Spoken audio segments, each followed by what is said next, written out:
All right, everyone. It is interview time, and we are here with repeat guest Kenneth Play. Kenneth's episode number 249 on squirting was a big hit. We in all realms, in the audio realm, we also had video clips we put online. We had a video on YouTube. With this one, we'll have the same thing. YouTube video. If you're not following us on YouTube, go find Shameless Sex. If you're not on Instagram, also go find Shameless Sex because there will be some wonderful clips there. And we're visual people, so who doesn't want to see us and the sexy Kenneth Play? This time, we are here to talk about Kenneth's new book, specifically focusing on a sex hacker's guide to endless orgasms, mind-blowing connection, and lasting confidence. Ooh.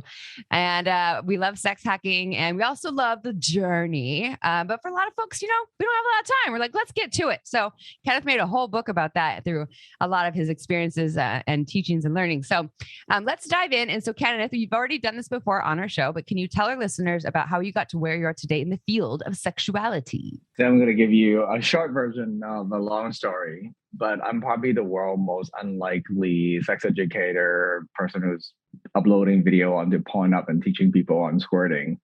I was a painfully shy Asian immigrant with an average size cock. I thought, from the type of cultural message about just Asian men not being sexy. If you don't have a porn star cock, you are worthless, and you don't know how to ground and pound for like a half an hour, that you're not amazing, you're not worthy of being a good lover. So I'm also a really sexual person. So when I got to my 30s, the first thing I did was I thought if I hacked my body, I was a personal trainer first, and if I learned how to have a superhero body, maybe I would be better in bed. But what I learned is no matter how externally successful I am, my internal insecurity about my self-esteem still affected my sex life quite a bit. So when I decided to kind of hack my own sex life with some of the things I learned in the fitness industry, that really opens my eye and transform everything I see. And I let go of a lot of myths like bigger is better and really understand female orgasm and pleasure.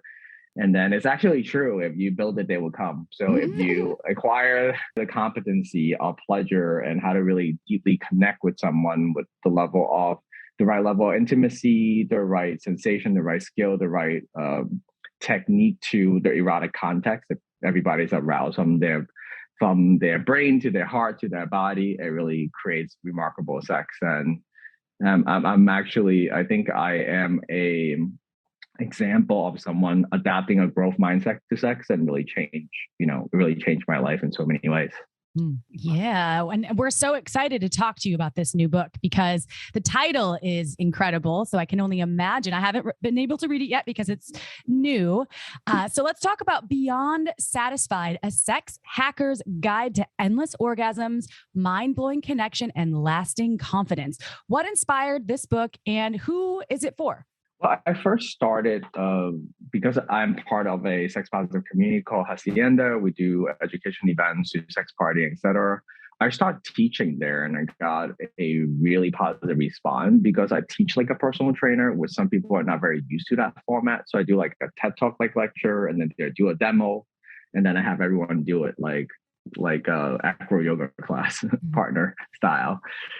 And it seems I got so many positive response. So one of Beth, who is Andrew, the founder's wife, and also these are events and parties, she said, hey, maybe you should tape this and put it on Pornhub and see what happens. So we just did a very like homemade version of this where I taught it like a fitness class and uploaded to Pornhub and see what happened. And then after that, I think my channel has over 16 million views by now on Pornhub, and it's been received, like everyone loved the style of education and content. And it's one of the things that they never thought they needed this. It's not just some guy explaining something on a PowerPoint, but like I actually do it and do a show and tell in a way that they could get it in a real world scenario. So that sparked my whole interest in creating a video course called Sex Hacker Pro. So when I created a course, now I have like more than 10,000 students who have taken my course, and they love it, and all the sex hack that I've accumulated. And then everyone asked me to write a book. So after the success of the course, I decided to get all the things that I've been learning that I couldn't put it into the course as well and put everything in one book. So it addressed all the things that I've been researching and thinking about and translating to the world. So that's penis owners, vulva owners, pretty much anyone out there in the world can read this? I think anyone who is about female pleasure, like that's the focus. So anyone who likes to give female pleasure. And also I think it's very important for people who want to learn how to receive as well, because it's two parts, right? Like one has to be a good receiver and one has to be a good giver. Like you could go it's like eating on a diet, when you're trying to feel like, oh, I shouldn't eat this cake, you don't actually enjoy the cake, although like you have to put yourself in that right mindset. It also, I think a lot of women have been buying my book to their partner because this might be a gross generalization, but most women don't like to teach their man how to have sex with them. So they rather me do it. So has been the guy. Yeah. So my partner, I don't have to teach my partner about sex. Wonderful in the sex world. And he watched some of your videos on YouPorn. He's like, Kenneth is amazing. So if y'all haven't checked out those videos, go check that out. And then also all this other content that you have in the book. So your book extensively elaborates on 10 sex hacker topics and beyond, right? So we're just kind of narrowing this down to 10 of the top topics that you're talking about. And we'd really love if you could share a little bit about each of them. One is how to help her experience squirting for the first time. And so we're not going to dive into that one. Again, we will refer you all back to episode number 249. That's all about squirting. And that's Kenneth talking about that topic. And it was one of our top episodes. So let's start with the topic of overcoming performance anxiety like a world-class athlete. What's that all about? I think performance anxiety and function pressure happens no matter what body you have. Like for male and female body, performance anxiety is psychological ED, is a lot of guy experience. And not that their dick cannot get hard from like a biological, physiological sense, is that they're feeling so much anxiety, they're not in the state of arousal. Or they feel like they are not able, sometimes, they might be just intoxicated and too drunk to do it, right? But there is a lot of times that, women have different types of performance anxiety because although when you see, a clit being engorged, right, being fully turned on and filled with blood, it's harder to see than a penis. Penis is pretty straightforward. But also female performance anxiety as, I need to come faster. Why am I not feeling great? Why don't I feel safe enough? Or whatever the case may be. So I address some of the hacks that top athletes do not to choke when they're in the moment of like, this is the most important game of my life. I need to perform. But they don't go spin out thinking that the whole time. So they actually cannot perform when they're in that state. So what athletes learn to do is how to calm themselves in a state where they could be the most effective. And so and the worst advice that you could give people is say, just relax. No one knows how to. They'd be like, shut the fuck up. It's not helpful. So there's specific hacks that athletes do and to get themselves back in that state. So as soon as you feel safe enough and relaxed enough, then arousal will start again. So I think that is very useful for anybody. Yeah. So this will go into everything from like, so penis owners will speak like, I'm not hard enough, or my erection's not going to last, or I'm going to come too soon, or I'm not going to come at all. And for vulva owners, similar experiences of I'm not aroused, I'm not going to orgasm. Those are kind of the primary things that the performance anxiety things that you're speaking to. Yeah, but the problem is once people they know they're in that dark loop, they don't know what to do exactly to get out of it. So I could tell you, if you feel like this, you cannot get aroused, like duh. But like you got to give them a hack on like literally how to get themselves out of it, like step by step and what to focus on. So some of like from tantra practices to meditation, like mindfulness really help. And also the thoughts that, like people go like if you're too attached and too focused on orgasm, then you cannot come, right? So then don't value orgasm. It's actually not exactly smart either. Like orgasm is important. It's like going to a restaurant, not getting your food, like for a lot of people, right? So how do you have the best of both worlds? How do you detach from the goal enough so you could play your best? And you're probably going to get the goal because you're playing your best game, but you have to serve them both. And I give very specific techniques and hack on how to do that. Okay, I like where this is going. So what about fulfilling her naughtiest fantasies by understanding her erotic mind? Meow. So Emily Nagoski wrote a book called Come As You Are, and it's very important and talks about basically you have a dual control system in your brain. One is telling you something you shouldn't do, inhibits you. One excites you, right? So the first hack we talk about overcoming anxiety is that you lower inhibition, right? You are in the place that we safe and aroused. The other things that the situation have to be exciting for you. Now, like every woman is different slightly on what arouses them in a erotic context. So some people love someone who's very patient and very soft in the beginning of the date. But when you get down to sex, they like the animalistic, more dominant energy. So some guys, if you don't understand that there's two phases of the experience, phase one is about creating safety, and the other phase two is about creating excitement. But we have to know exactly what is exciting to that person. It might vary. So women have different fantasy. It could be like a 50 Shades of Grey kind of fantasy, or it could be a super romantic rose petal central slow experience. But if you do not understand what turns you on, so sometimes you are doing everything right physically, but you're not doing it in the same energy and vibe. You're just kissing me like you're trying to, like you kiss a little princess. I want you to kiss me like a slut. There, you're still kissing, but there's a difference. So if you don't understand her erotic mind or context, then you're not bringing the right energy that is arousing. It's like watching the wrong genre of movie. Mm-hmm. You're watching a movie, but it's the wrong genre. Yeah. You have a lot of good analogies, like the comparisons there that I love it, how it works for my brain. I can see why you're so good at creating a sex hacker book, because you can see like, here's how it applies to your everyday life as well. Here's an example. Like, why would you do this when you could do it this way in an easier way? And also, and what I'm hearing you say too, is like, here's an easier route, but this is all really complex, but you've spent so much time kind of narrowing it down to give us a more, like a smoother way into all of these processes. So what about curating a 90-minute orgasmic experience? I want one of those, please. My mentor, Pamela Matson, who is the founder of Back to the Body Retreat, I have the privilege to work with her for many years, where we get to give those experiences to many of their participants.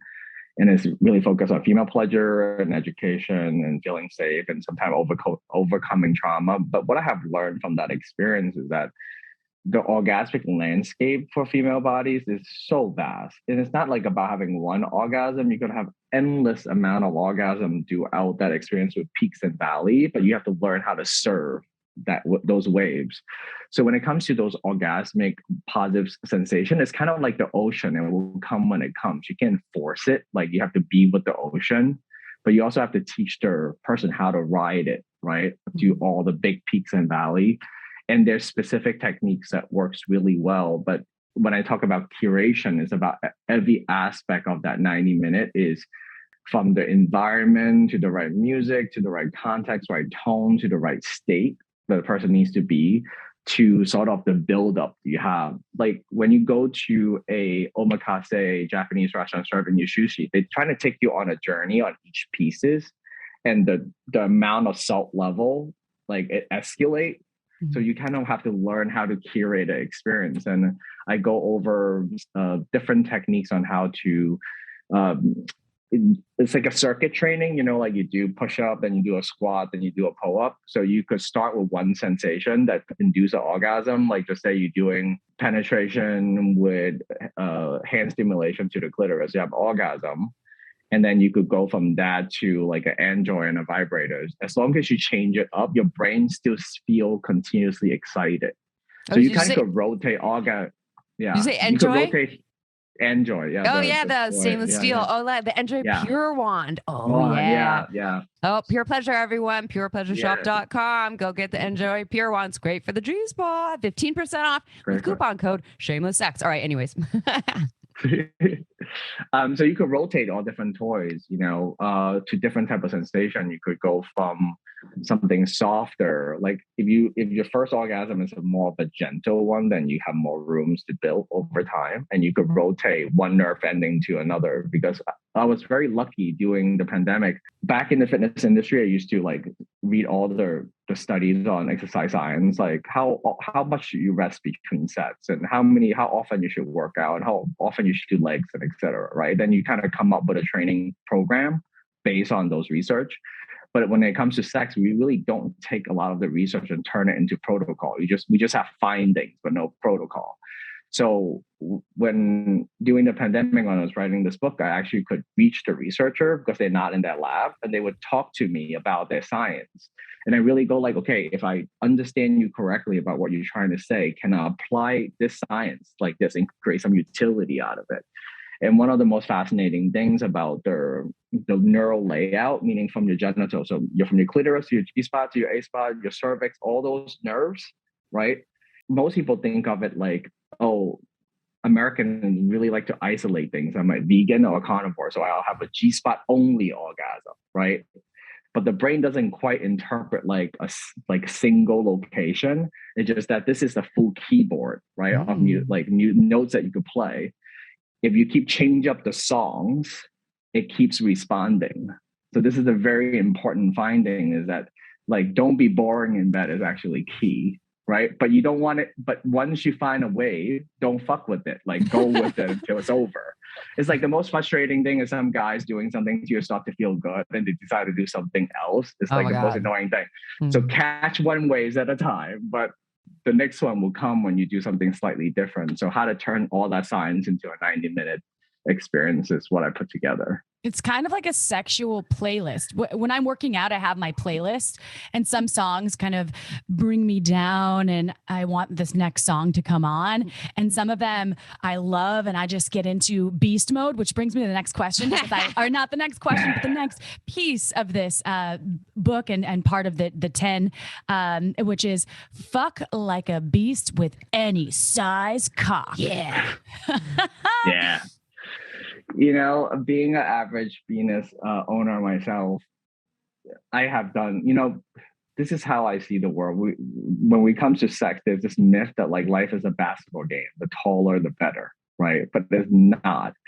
There is a pleasure fit. It's just like your shoe, right? It should fit your feet. So there is average vagina size and there's average penis size. And if you overlay the bell curve, most people fit. And there's the extreme end, right? They're really, really small and they're really, really big. And they both have a really hard time if they're on either end, but most people fit, right? So we have this, there's a chapter on the book called Beyond Size that people overemphasize the important. If it was true that women have the best orgasm with the biggest penis, then the biggest dildo will sell the most, right? But that is not the truth. That's not true. Yeah, exactly. It's not true. For some people, there is definitely a size queen out there, but that is not majority of women, meaning that the bigger is better. There's a certain percentage of women that is true, like up to a limit, right? So there's a optimal U, a diminished return. But anyway, for most, so I'm 5'9", right? Most guys with an average size penis will walk around like they're 4'11". They think they're that short. So for all the people who are just perfectly healthy and could do the job, is to teach them how to use the penis they have in order for them to create the sexual experience. Because if the guy's so hung up on their dick, it also makes them terrible lover. But most of the time, their dick is good enough that they so that's that part.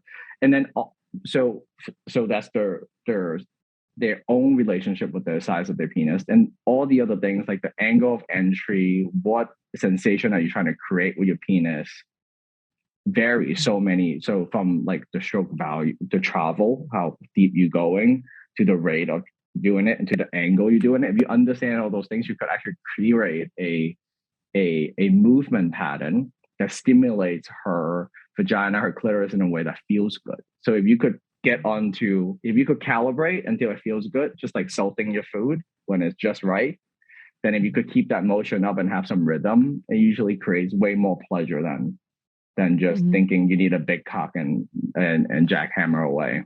Oh, Jack Hammer, the porn star. Oh, rest in peace. So we used to work in an adult store and saw that exactly that. Yes, sometimes the big dildos sold well, but plenty of people wanted average size dildos. And let me tell you, everyone, when you go into a sex shop, most of the dildos are above average, like but there are some smaller dildos or average dildos, but the majority of them are going to be above average. And if you go in a sex shop and you're like, my dick it's smaller than all of these, just know that, because that's kind of what is selling more often, but it is not a perfect representation of the general population. Like you said, a lot of people are size queens, or we actually would see people would think they needed the bigger one. They bought it and they came back for the smaller one because they're like, my body's different than other bodies. We're all unique. So just like every cock is unique in size. I feel like we have less conversations around vaginas being different in size, in length but they are. So why not also embrace that and put them together? There's a chart on the book explaining how it pairs. It's so hard to find all those information. So I have a bunch of researchers. Finally, James Faust helped me get the right information about vagina size and how they measured it. But that song from Carly B that said, "I wanted you to park this Big Mac truck in my tiny garage" is not true. Oh my God. Yeah. It's like, that sounds painful. Also, there's a thing where your vaginal canal can kind of become smaller when you're cycling and when your cervix drops. So it actually can change. Sometimes even an average size cock for me can be too much feeling in my vaginal canal. I have a shallow vagina, and that's just the fact of the matter. So she's not looking for the big, what is it, Big Mac truck? Is it not? I'm not. The Big Mac trucks hurt me. Yeah. So. It's like, no, I'll take an average truck, please. Thanks. Okay. What about circuit training style multiple orgasm technique? What the fuck is that?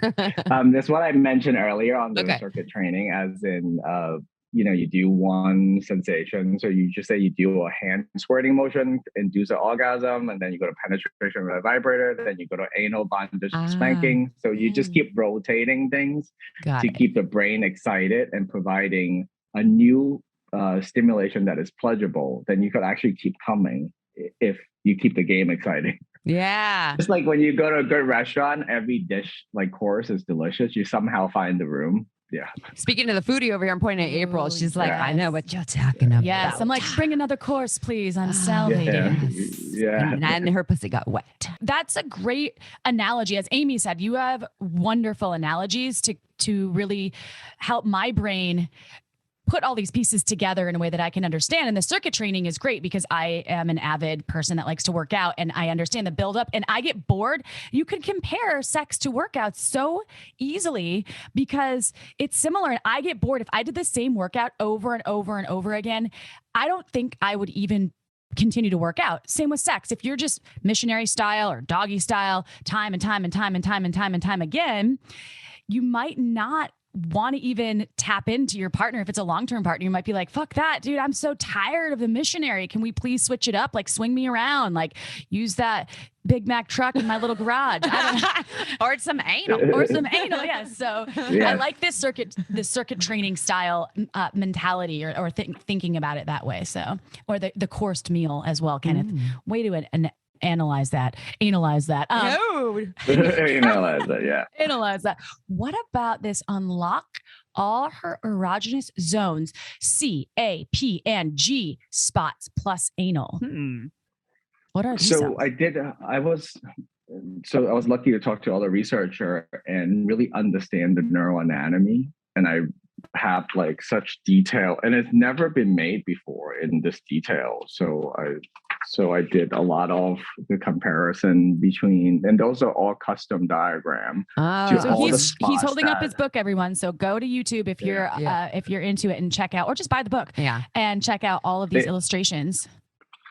Yeah, and they also have QR codes in all the diagrams, or you could it goes to my website, which show you the in motion, because black and white in 2D is so limiting. So I have all the stuff made in different perspective to see the changes and all the neural layout. But back to the spot, I want to help people discover the whole keyboard of sensation that you could feel. Some are more foreign that your brain haven't learned that could induce orgasm. So for most straight dudes who's have maybe feeling a little bit more homophobic about having that prostate touch, but they have no idea that part of their body could possibly induce an orgasm, right? So they're just more zones, more keyboards. And the beautiful thing about sexual learning for the brain is that while you're having more orgasm, meaning if you're having orgasm reliably, you're more likely to able to learn new ways to have pleasure. If you're stuck on a loop that you don't get much pleasure, then you're more like, this is never going to work. Mm-hmm. So the idea is that if you go to the lowest hanging fruit, what is the most reliable spot, right? That one spot or one way to provide sensation that is the most reliable to orgasm. And once you get the first one, you could use that one to assist on new discovery. So let me tell you a little bit more in detail. So if your clitoris, external rubbing or whatever, however you masturbate is the most, or vibrator is the most predictable, easiest way for you to have orgasm. You could use that as the driver of your arousal. So you use the same technique to bring your arousal to like edging, like you're almost about to come, and then lower that sensation and touch your G-spot more. So while your arousal is super high, and then you lower the vibration or the rubbing, and then you continue to use the enjoy until you want to come so bad that your brain just let the G-spot tip you over. And then your brain forms a new pathway. Oh, this could induce orgasm, and then just learn and learn and learn. So you could do this repeatedly on all the spots. If you want to be a complete sex nerd, you could see how many things that you could unlock within your body. Not that you need to unlock all the possibility, right? But it's whatever that is most pleasurable to you. But there is a way to learn how to have more orgasm. But there's specific hacks like drive up your arousal, go to the dependent, the most dependable sensation, and then add things. I've heard of people even doing that. I think with Hot Octopus, right, April? Like people had spinal cord injuries, and they, well, this is kind of a side note, like, but they had orgasms one way, and now it has changed. And I think Hot Octopus, a sex toy company that April works for, has done a lot of research around that. Or people who can't feel from the waist down now they learn how to orgasm from their armpit. Yeah, like they rezone from their earlobes, and earlobe has So the same idea, but it's much easier. I mean, that's a very unfortunate extreme case where you can feel from your neck down. But the key that I found from my own research in hacking is to drive up as much arousal as possible while you're training. So you don't want to work on an end that you build up from nothing. Like that feeling that you get when you're about to come, everything kind of feels amazing. So you want to use that energy and train a new spot with that. It's like positive reinforcement. We always come back to this, and I always ask this trivia question to people. What is your largest sex organ? And they're like, my tongue, my penis. Or sometimes they say skin. Or that's they smart, say skin, but, right. Yeah. And it's your brain, and creating these new narrow pathways that you're talking about is huge. And the armpit orgasm or the edging piece where you can learn how to tap into that is really cool, that our bodies are always developing and changing, that we can learn to do that. And that it's not our genitals that are our largest sex organ. Thank fucking the goddesses for that one. Thank goddess, gato ass. And with that, let me ask about this one. Okay, different orgasm types. What is popcorn, volcano, and back to back? So there's different orgasm pattern that researchers have found, and Lioness have an amazing blog about it too. When they have a dildo that measure the contraction of the pelvic floor to see the pattern of contraction that's the positive sensation, that's the physical sensation that you experience. So when I'm talking about popcorn and volcano and back to back, the one that I'm talking about is multiple orgasms. So multiple orgasm could happen like you've been having sex for 20 minutes, 30 minutes, and you have orgasm in minute 3, minute 8, minute 11, and minute 15. They kind of just happen in popcorn style and random times. Back to back is they happen consecutively. They just one after the other. They're rolling and continue. Volcano is more of a male body of orgasm. Is more like they're big build up, big eruption, and they come down. Like you get tired afterward and you kind of lose energy. So there's different type of orgasm that people experience, and you could see what pattern that your body is more not wired to, but prefer initially. But how you start something doesn't mean how you're going to end with something. So meaning that you could start off one way, then you discover that you have other ability. But once you learn the orgasm pattern, then you learn how to ride with that person. I like that. I like depending how they go. The visualization of popcorn and volcano. Yeah, that makes total sense for me. So yeah, back to back, which feels amazing. But now I'm tired, and maybe I want to do some back to back. I want back to back. Just reminds me of Drake. because he sings a lot of songs back to back. Sorry, that was coming back to drink. So what about foreplay techniques to maximize arousal? And I'm sure this one is endless and vast. Mm-hmm.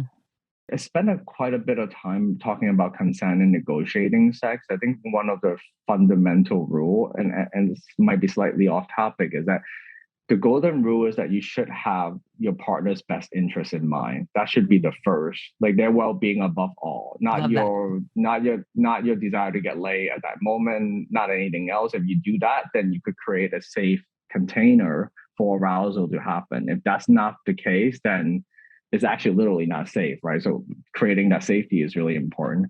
After that, I think foreplay is what most people think is all the things you do before you put your penis inside. And that's not how I look at foreplay. Foreplay is where you build up the arousal. So, and many times is that you could actually have a couple of warm-up orgasms, because if I die, I would love to come back and have a clitoris, because I've seen the orgasm that you lady able to have, and I'm so jealous. And all the training I have to do to feel an ounce of what you ladies experience sometime. But I do think most of the time having a couple of warm-up orgasm, it will lead to better penetrative sex, because having an orgasm first really relaxes your body, and there's usually no refractory period for female body, so it's the major win. So it's not everything before penetration, but all the things to optimize arousal for the entire journey. But I have very specific techniques, like, the gravity blanket is popular for a while with pressure. The weighted blankets. So pressure, So if you lay on top on your partner and just have close skin contact with pressure and take some breaths together, is a really good grounding technique, where you're having enough gravity blanket like pressure throughout the whole body to focusing. So Kingster has a lot of like the games, like sensation is helps your mind, because a lot of people have ADHD when it comes to sex. They're thinking about 18,000 different things.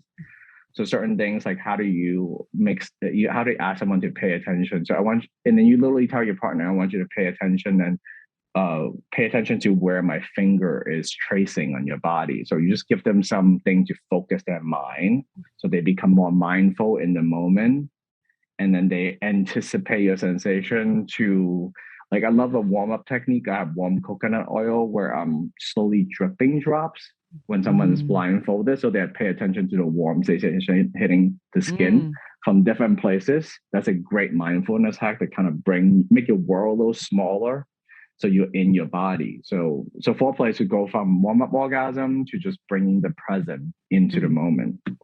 I love that sensation play, and just the reminders that we can utilize with partners to bring them into presence, and then it's sexy and sensual at the same time, so you can have a lot of fun with it. Something that came to mind for me when you said when you die you want to come back as a clit owner. I when I die I want to come back as a penis owner, because I just want to see what that's all about. But I was thinking about Betty Dodson, also rest in peace, Betty Dodson, and I was watching one of her last videos that she did. I was in an interview, and she thought, she's like, I'm ready for death. Death is the ultimate orgasm. Like, that woman has had thousands upon thousands, maybe millions of orgasms. And the little death. Yeah, the little death. But she's like, it's going to be the biggest, best orgasm I've ever had in my entire life. And she died the way she wanted to. And so anyways, just wanted to highlight that one. Okay, so here's the last one.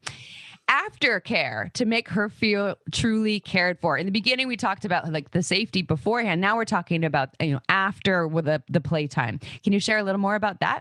So this is not my words, right? This is evolutionary psychiatrist that talks about how we are built. So post-sex is sort of the most vulnerable for women or female body people, right? They feel, oh, now you could impregnate me, and then you stuck me with this decision, and you're gonna run away and disappear. So that's a very important time for people not to be assholes, especially post-sex. That moment is vulnerable. Even in the most casual sex situation, you still want to be extremely nurturing and caring at that moment. So you could have the kinkiest of sex like prior to that moment, but transitioning into giving appropriate amount of aftercare, situational dependent, but to really feel someone that they care for. You're not just there to like take advantage or use them and manipulate them, and to transition that experience, to ground that experience as something positive and an exchange of the good vibes between two people, from like the sex that you just have sex at an orgy in an orgy bed to your marital sex. I think that experience is so important, and there's specific ways to do it. I had this goddess bath ritual. That's like the ultimate 90-minute experience where, you put flowers in a warm bath, you bring someone in there and give them a whole sensual experience, and you tell them all the ways that you notice or acknowledge them or appreciate them.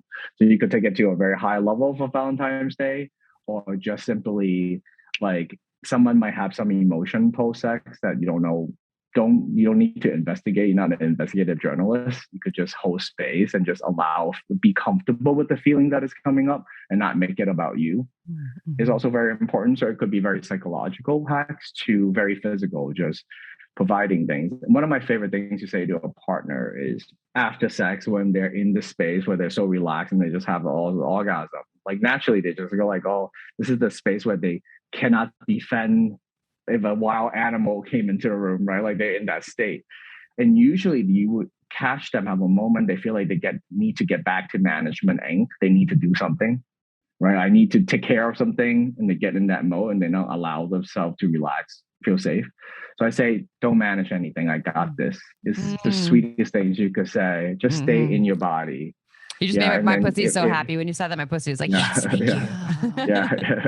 Yeah, don't kick back to management. And if you're watching on YouTube, you look at two of their faces, you will get it, because that really deeply resonate. And I think doing that will create the reciprocity that we all seek. Yeah, that could be in life too. Just don't worry about it. I got you. I'll be like, oh, thank you. I love now you. Can we fuck? I think the safety piece is so huge, and it's something that I never considered before I was in the business of sex, right? In this business. And then it's so obvious, but it is not something that is completely natural. At least what I experienced in my sexual experiences there was a lot of safety, and safety meaning that my comfort level was never addressed with penis owners that I had been hooking up with, right? It was a lot of times about them. So this book is really awesome. I'm so happy the tools are out there. I love that you had access to these researchers and you were able to speak one-on-one with them and get all of this science and mix it with these hacks that are relatable to everyday things outside of the bedroom. And taking the approach of the athlete is so cool. Mm-hmm. So I'm loving it. Even if you're not an athlete, you've I'm sure seen a soccer game or a tennis game or football. So you can relate on some level to what the athletes have to do, and putting your game face on in the bedroom and not spinning out of control and getting in your head. So I love this, Kenneth. And I want to buy this book for sure, support you and your work because you're so incredible. And for our folks out there who would also like access to you, your work, your book, will you please let folks know how they can find you? Yeah, you can find me on kennethplay.com. Then you find all my social, and the book is there. And if you want to go specifically to the book, go to kennethplay.com/book. I'm still working with Amazon. They currently shadow ban my books. It's harder to search on Amazon, which my book is comparable to She Come First, like content-wise. And I don't know why. I'm working through that, but please come support me. Go to kennethplay.com/book. And like everything is, a lot. I feel like sometime in sex education, a lot of it is you're just talking about theories and ideas. Mm-hmm. I take those science and really turn it to utility. Like every orgasm, I chart them on things, and every technique shows you from a external point of view to like literally how you do it with the illustration. So everything is in motion, and I'm also a learning nerd.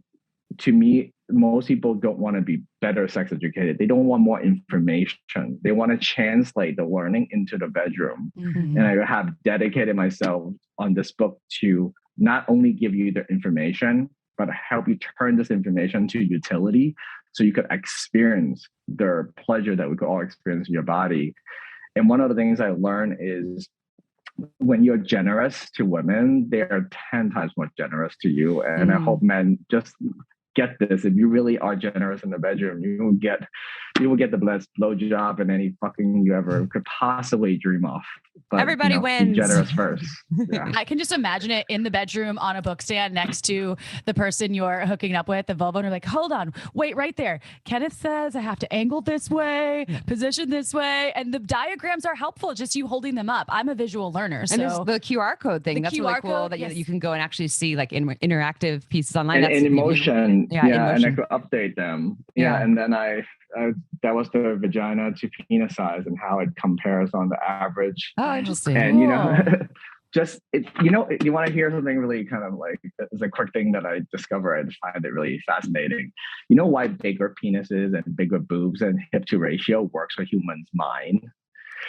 So the theory is, like when you watch a Burger King commercial, even though Burger King is disgusting, somehow looking at that burger that looks beautiful makes you salivate and be hungry for.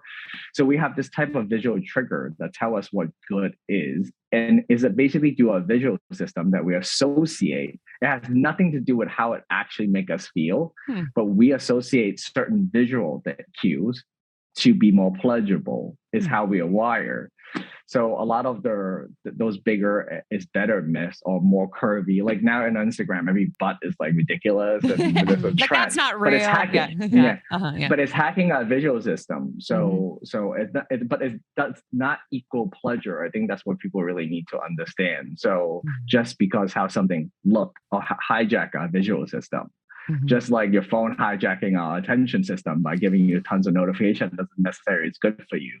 So if you really want to experience the best pleasure rather than what give you the promise of pleasure, you want to experience the pleasure, then learn how to have the pleasure. And it sounds like no matter what genitals you're rocking, no matter what size you're going with, there are ways that you can orgasm and deliver orgasms. So that's cool. And go check Kenneth's book out. And thank you, Kenneth. You are always such a fantastic human to have on the show. I just love your information. And I hope to see you again soon because you are just this encyclopedia of sexual knowledge. Didn't we say we were going to do an episode in the future all on anal? I think we said that last time. We did. So let's say I love that. I would love to. There's a hack in there called Release the Kraken. It's like that's amazing. That's one of my favorite things to say when I drink this kind of rum. It's called the Kraken. We're not sponsored by them, but I'm like, Amy, release the Kraken. So you're talking about anal now?